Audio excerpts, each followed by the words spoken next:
Hello po mga kababayan, ka-business, ka-papi, mga kalingap dyan, magandang buhay po. Welcome sa aking YouTube channel, Analisa Reality Vlog. Ngayon po, magbibigay ako ng reaksyon dito kay Kalingap Rab naman po tayo. Regarding po ito sa nangyaring issue sa Jomcar, kay Jomar at saka kay Carla nung nag-travel sila. Pero bagong lahat, salamat po.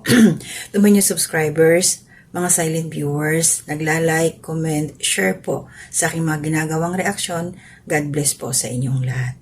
So ito ngayon, nung may vlog kasi si Kalingap Rab na hindi nakasabay sila Carla. Si Carla at saka si Jomar nag-separate ng sasakyan.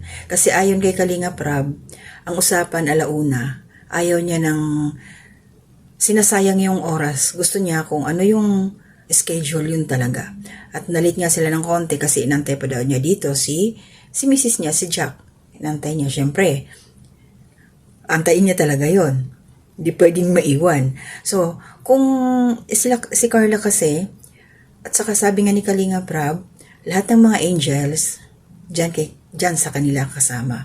Syempre, naintindihan natin yun na kargo ni Kalingap Rab, yung mga beneficiary niya. Kaya sabay-sabay sila. Yun. At hindi natin alam kung ano ang nangyari kay Jomar, kung bakit hindi siya nakasabay. Hindi natin alam kung ano yung mga usapan nila eh. Kasi nga, ito si Carla, nagtampo siguro. Kasi ako inantay ko lang yung upload ni Kalingap Rab. Meron siyang live. Sana, paunahin natin si Kalingap Rab tungkol sa mga ganyan. Hayaan, mauna muna siyang mag-upload.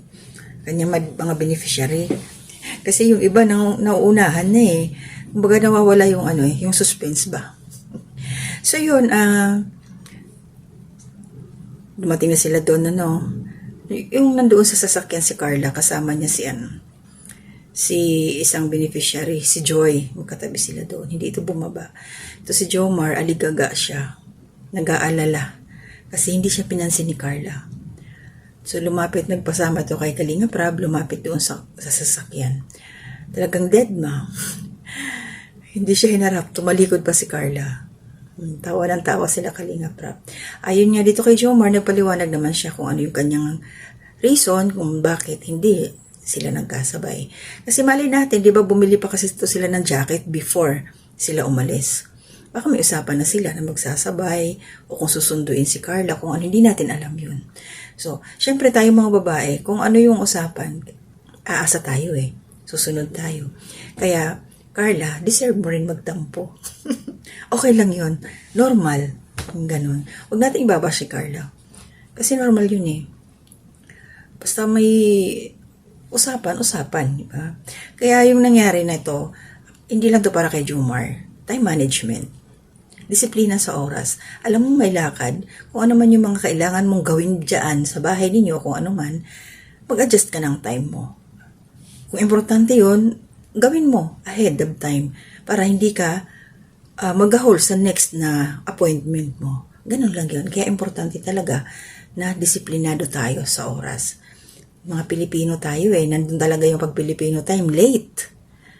Ako ayoko rin ang nalilate. Kung ano yung usapan, ako sabi ko sa mga anak ko, kung ang schedule ninyo alauna, may meet up kayo, may kung ano-ano dyan, maglaan kayo ng 2 oras na bakante. Kailangan andoon na kayo. Bago pa, di baling mag-antay kayo kaysa malate. Kasi nakakahiya. Ganun yun eh. So, ayun, natatawa ko doon sa sinusuyo ni Jomar si Carla. Wala talagang nangyari. Then napasundan ito, meron, ayun niya kay Kalingap Rab, yung upload niya na sabi nga niya dito pangalawang araw na hindi pa rin nag-uusap si Carla at saka si Jomar. Yung nagbabaan sila sa kotse, pumunta sila doon sa, ano ba yun? Yung mansion ba yun? Basta pumunta sila doon, nakalimutan ko yung pangalan, nag-pictorial sila. Parang pa rin lumalayo pa rin si Carla. Pero may time naman na lumapit, pero pa rin, alanganin si Jomar. Siyempre, nandun pa rin yung niya. Di pa siya sure nahihiya siya.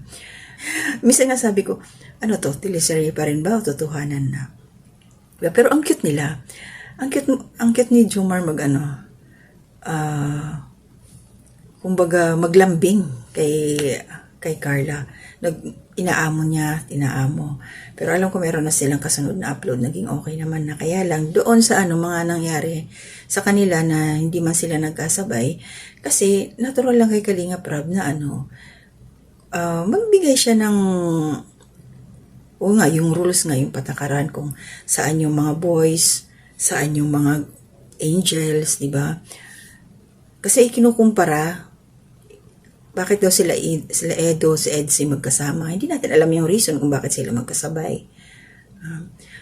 Hindi naman sa lahat ng oras laging magkadikit yung dalawa, si Jomar at saka si Edsy.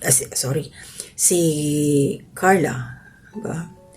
So, at saka lang naman yun eh. Sana maging malawak yung isipan natin na pagkahiwalay man sila ng sasakyan, na late nga si Jomar, so, isipin na lang natin na pwede naman pagdating doon, mayroon silang stopover. Nag-aantayan naman sila. Pwede naman yun kung gugustuhin, lumipat si Jomar kung nasaan si Carla. Diba? Kung mayroon pang space.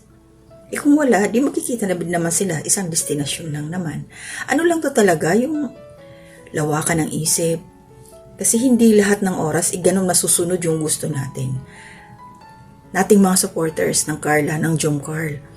Diba? Kasi, andyan sila Kuya Bal, andyan sila sila Kalinga Prab. So, kung ano yung alam nilang makakabuti para sa kanilang mga beneficiary, yun talaga yung gagawin nila. Diba?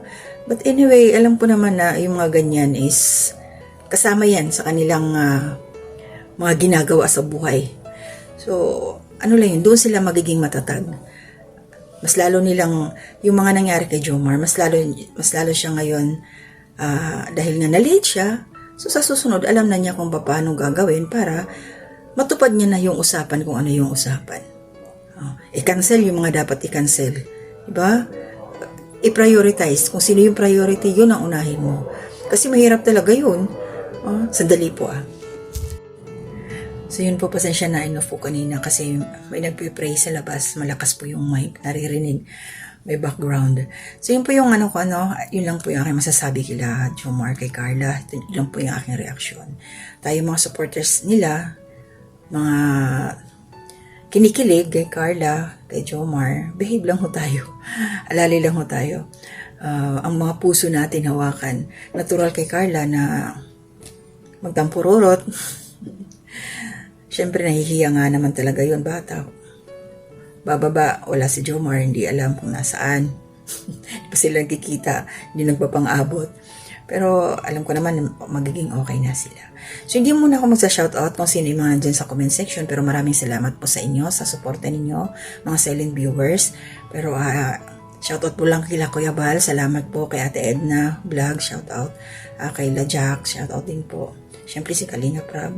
And then yung aking mga nag-interview sa akin, kay sila Teacher N, shoutout po. Si Gandang Emmy, si Kuya Noli, then si Birador, presidente po ng reactor ng Kalingap, at saka siyempre si Bayona TV, shoutout po. And si Darlene Vlog, ayan, kasama din po siya sa Karipa. Nag-comment ito siya sa isa sa aking ginawang reaction. So ingat po tayo mga kababayan, sa susunod po muli na aking mga gagawing reaction. Basta God bless po. Ingat lang po tayo palagi. To God be the glory.